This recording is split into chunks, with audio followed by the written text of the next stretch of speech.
They did it to me again. Shipment came late, so I only got about half of what I normally have to show you. So apologies. But hey, as always, I'm Pocan Joe, and you're pretty cool for being here. We have a relatively small haul today, but that's okay because I got some exciting news for you too. Bam. All right, so let's start off with the haul right up off the bat. And I had the opportunity to read all these because when I realized my comic books were going to be coming late, yet again, I immediately went out and read up on some of these books and picked them up as well. So the first thing we're going to talk about is The Best Defenders, Namor #1. Loving this cover right here. This is so cool. Good story. We got Namor, king of Atlantia, and we got another king from some outlying community that used to be part of Atlantis, but there's some secret history there. And basically we got a battle of the egos here. Namor, however, wants an extremely utilitarian community togetherness thing. This other king ain't hearing it, and he don't really like Namor, nor does he like his people. So it deals in lines of prejudice too. It's really cool reading. Not too bad. The artwork in it, not what I would consider the stuff that I really like, but it was okay. I'll give it that.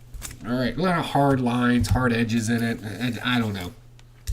Next I got was Killmonger #1. This is a unusual aspect or an unusual take on a comic book villain.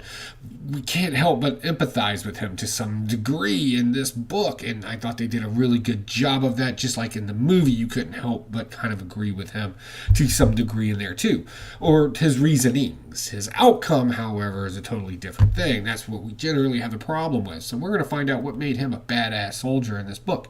Very good reading. Highly enjoyed it. If you haven't picked it up yet, it doesn't hurt. It's a couple of bucks. Why not? Next thing I picked up was Immortal Hulk #6. I haven't been following this too much, so I was slightly lost in it. I picked it up to see if something cool would happen in it. And they made references to things that I didn't understand, so I'm a little behind on this issue. I'm going to have to pick it up. However, loved the artwork in it. Hulk is in hell, and the depiction of hell is actually kind of funny. And the whole thing with the Absorber Man being split open with his spine and skull right there in the middle, that was just great artwork. Love the artwork in this. Little lost on the story, but that was my fault. Next, we got X-Men Holiday Special. I'm a firm believer that you cannot tell a complete story in a page, and this is pretty much what this was. One page, one story, real quick. Usually had some sort of snarky ending behind it. There were two in there that kind of made me smile. The rest of it was just kind of, okay, I see why you did this. All right, I get it. It was a money grab. And so be it. That's all it will ever be to me. Usually a title I don't pick up, X-Men Exterminated. I found this to be very interesting. I picked this particular variant on purpose because I have the first appearance of this particular monster back here, Gamora. No. I want to say Gamora, and I know that's not right. Anyway, I have two comic books with the first two appearances on it. And then also we got Mole Man and his little mole people on it. It's this classic comic book, and I really like the reversion or the reversion? Remastered. We'll go with remastered. The remastered version, that's what I meant to say, of these two characters right here in this comic book. I thought, or just the cover. Mind you, it's not in the book. These are just Fantastic Four villains on here. But what did I think about the story? Didn't really think a whole lot. I mean, look, I'll show you. It was such a typical X-Men story that we have heard over and over and over again. However, the uniqueness of this story is we're dealing with the death of Cable. And his daughter's going around and picking up all of his, where she's looking for something in particular that she comes to find out she can't use.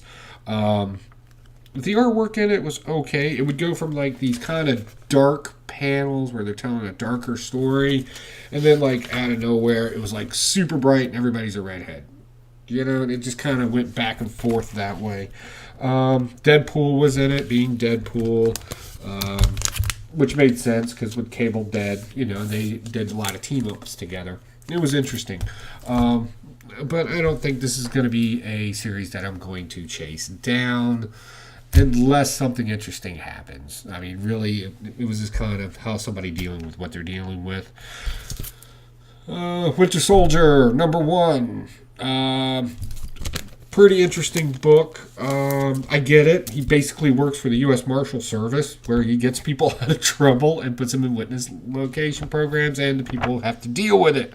But then we get something interesting happening in the last page, and that's the only reason why I am going to be grabbing another issue of it. I want to know more about this. Is this more dedicated to the old school Bucky? Because that's what it kind of reminds me of.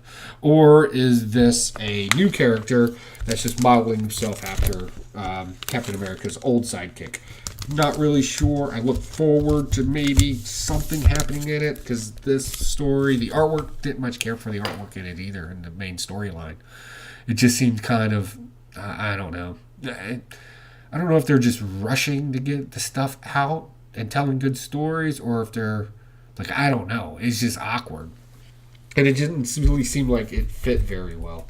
Of course, just like everybody else, I picked up Walking Dead #168. We were all looking for the big conclusion in it. I haven't read that one yet. I'm not a big Walking Dead guy.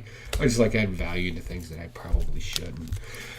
Next, Self-Made. All right, so what is this? This is probably the most confusing comic book you will read if you're not somewhat warned before you read it.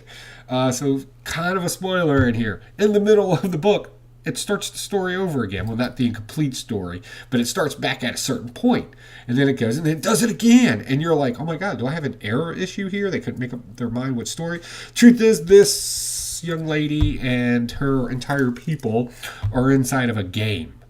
And there's a guy playing the game, and he's kind of a douchebag. And he tries to do douchebag stuff, and it turns out it burns him. And then they have to start over at a checkpoint, like you would in a game. And then the girl kind of takes control. The thing is we're left wondering if the girl is sentient or not, if she actually understands. She doesn't know that she's in a game. She thinks she's in her world, but on the outside of the system. Think of the Matrix, right? We're looking at the Matrix / Groundhog Day, only done better. I thought this was a really interesting take in a comic book story. I can't wait to read more of this. But when it starts getting weird, you know me, I'll dump it. Next, freeze. This is an interesting concept. Basically, everybody froze. Yeah, just like that. And for some reason, whenever this cat touches somebody, they like come back. We don't know why. We have right there in the beginning of the story, we have a great little shot into the future of them trying to save somebody, and then they tell the story. I thought it was pretty interesting. I kind of want to know why this is happening, so I'm definitely going to read more of it. Did not dig this cover at all. They had so many great options they could have gone with something in the book. So please don't get like shied away from this cover here. I don't know what that's all about, but it didn't really have a whole lot to do with the book. Next I got, I was able to find this. Bam! The Black Knight #2 I've read Black Knight #1. Okay, I got it. It was a setup for a story, and this continues on. This cover is just absolutely beautiful. I was lucky to be able to get this one. It's been selling out a lot. The artwork in it, I'm kind of digging the artwork. I'm going to find you one of my favorite splash pages in here. I know it's in here someplace. If you don't know the concept, there's a lawyer, and she can turn into a superhero called the Black Knight. And we got vampires. We got a little bit of everything going on in here. I'm really digging the artwork. This is not I believe this is a volume 2 or 3. So, this character's been around for a while. But there you go. There's your Black Knight. Who has to dress super sexy, because that's what you do in super world. So that was pretty interesting. Is the story good? Becomes the question. It's a typical trope story. That's what you got for right now. I think they're building to something, and I hope they do it quickly, because baseline comic book stories with no real story behind them generally bore me, and I'll dump it. Next, my pick of the week. Absolutely my pick of the week. And it was Justice League or Legion of Doom, however you want to read it. I did get a variant of this as well. However, it's in my shipment. Okay, so what do we got? First off, for all you collectors out there, maybe even some of you flippers, I don't know. We get a preview of the Batman That Laughs in the back of it. And bam. we get a couple of pages from the next, the issue 1 of that. That was pretty cool. So what happens here? The interesting thing about this story is we have no heroes in this book. That's one way to look at it. We got a guy that did something nice, but that doesn't make him a hero. So we got the regular Joker.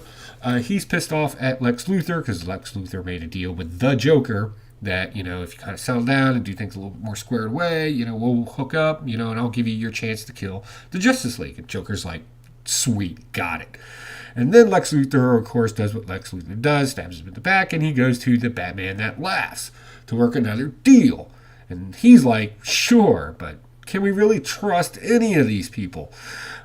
This is great because we have the Joker, who's a known nihilist.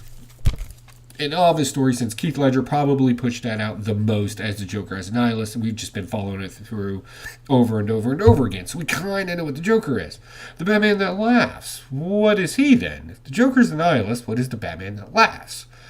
I argue that he is a cosmic nihilist, which actually makes him more dangerous. And this is an actual term you can look up. It's often used in philosophy, which means not only does the Joker see life as mundane and everybody's fake and nothing has any meaning, cosmic nihilism is much deeper than that. It means that our entire existence as a planet and a universe is just a mistake that can be replaced at any given moment. Oh, now that's a good story. Now we got a bad guy versus a bad guy with another bad guy in there pulling strings. I can't wait for this to happen. I think this is going to be awesome. I think we're going to get some good stuff out of these books. And we're going to get some good takes on what evil is. And even if evil does something good, is it still bad? Which is an interesting concept to ponder upon. Some back issues that I got. Went ahead and picked up Oblivion Song number 1. It was okay. I did have to get this variant, Batman number 10. I just thought that was just a great looking cover. Also, I went ahead and picked up this version or this variant for Batman number 10 as well. This white cover there. Super old issues that I picked up. We'll start with, went ahead and picked up El Diablo number 1. If you don't know who this character is, basically this is the old school version of El Diablo from Suicide Squad, the movie. This is where he actually kind of got his whole deal from. As a matter of fact, they've changed that a lot, if you noticed. Masters of the Universe number 1. This is To Tempt a God storyline from 1982. And my treasure of the week that I was able to find, I found a Golden Age comic, Super Comics. This is from 1940, issue number 79, and it features Dick Tracy on the cover, which is just automatically cool. This is pre-Yellow Coat Dick Tracy. So that was all pretty cool. And yes, that's all that I have. And I'm sorry, but Midtown and my comic book shop, for some reason, want to play games. So, with that said, what exciting news do we have? So, if you don't know, me and Spectacular Spider Grandpa, we've launched an online auction. It started on December 5th, and it will go to December 20th. I will have the link below. If you can't press on it, just copy and paste it. It's not a problem. You register onto a safe, secured site where you can use your PayPal, credit card, whatever it is that you want to pay with. We have a third-party shipper named PostNet that will be handling all the shipping. So when you click on it, you'll be able to read the information there on the front. If this is something that you're interested in, swing by, get registered, and check out the comic books. We've started everything off at 10 cents per comic book. So even in the lot sales, so if you see like 10 comic books for $1, no, the reason why we did that is for the 10-cent part of it. So 10 cents, yeah, and we have some things in there. Oh, buddy, do we have some things in there. We got some slabs, we got some Golden Age, Silver Age, a lot of its key issues, a lot of lots are interesting books. So definitely we didn't list them out in the description because there were so many. So definitely take a look at some of those covers. I think people are kind of passing them up. You need to take another look.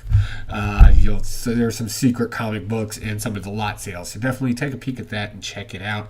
Help yourself bid. You can max out your bids to a certain dollar amount so you don't have to go over any of your budgets. And we just thought that this was just the greatest way to do this. both anonymously and securedly for everybody out there. You don't have to worry about lags or live or catching it on time, and you can just passively check it out whenever you want to. If you do get outbid on something, you will get a notification in the mail. Say, hey, you've been outbidded, so if you want to go back and maybe see if that's something that you want to rebid on. And thank you to our friends over at JLR Auctions who have allowed us to use their platform to be able to sell these comic books and get these out into the public's hands. So where do the proceeds to all this go? Well, this is going to actually offset our costs to go to C2E2 and to be able to meet you guys if you are there as well. So please, we look forward to C2E2 in the springtime. If you're coming, let me know down below in the comment section or shoot me a message up in the box. I think it's actually that way. It's one of them. So definitely let us know, and we're going to do some meetups in Chicago. We think that will be just super awesome. Love to buy you a beer or a drink. Let us know. Just let us know. Now, what else is going on? Tonight, 10 p.m. Eastern Standard Time. Blast it or stash it. Live on your YouTube channel with a chat room, an interactive chat room where we get to talk about comic books, our reviews of them, our thoughts of them, and get to want to know your opinions as well in the chat. So definitely swing on by. Again, that's Blast It or Stash It. 10 p.m. Eastern Standard Time. That's on Sunday night. That is tonight. That's when I'm getting this video out, I think. Where's my calendar? Yeah, tonight. So definitely swing by, check us out. We always enjoy having new people there. It will be fun. Last but not least, I have an Instagram account now. Yeah, I know I'm behind. I know. It's Pocan_Joe. Definitely check me out on there. I'm always posting something, either funny covers, stupid stuff me and Spectacular Spider Grandpa are doing, whatever the case may be. I try to put something on there daily, and I'm happy to answer any messages that you want to put on there as well. As soon as I try to figure out how to put it up in the little section up here, I'll have it on here so you can just go straight to there if you want. I'm not the most technically savvy person there is, and I do not have a teenager in the house anymore to teach me these things, so I'm getting old. All right, guys. I got to get out of here. Apparently, we're going to go have some dinner and have some libations to prep me for tonight's show. Hey, guys, really appreciate you coming by. It looks like we've gotten, we're up over 50 people that have subscribed. Thank you very much. I never thought that that was actually going to be a thing. I'm super excited about it. And again, I can't tell you how much I appreciate that. I think we're going to do a contest for if we do make it to 100. I don't think it's going to happen, but I'm going to look through some of my bids and see what I got here to see if maybe I can't put together a little, hey, we hit 100 box and have some sort of little contest with you. I think that would be kind of fun, and trust me, as you've seen through all my haul videos, I don't pull junk. So whatever it is, I'm sure it will be great. Hey, guys, again, Blast or Stash It tonight, 10 p.m. Eastern Standard Time. Probably end up getting into a discussion about some of these books because we normally do. Hope you all enjoy it. Come by and swing by and be part of that action in the chat room. Talk to you all later. Bye.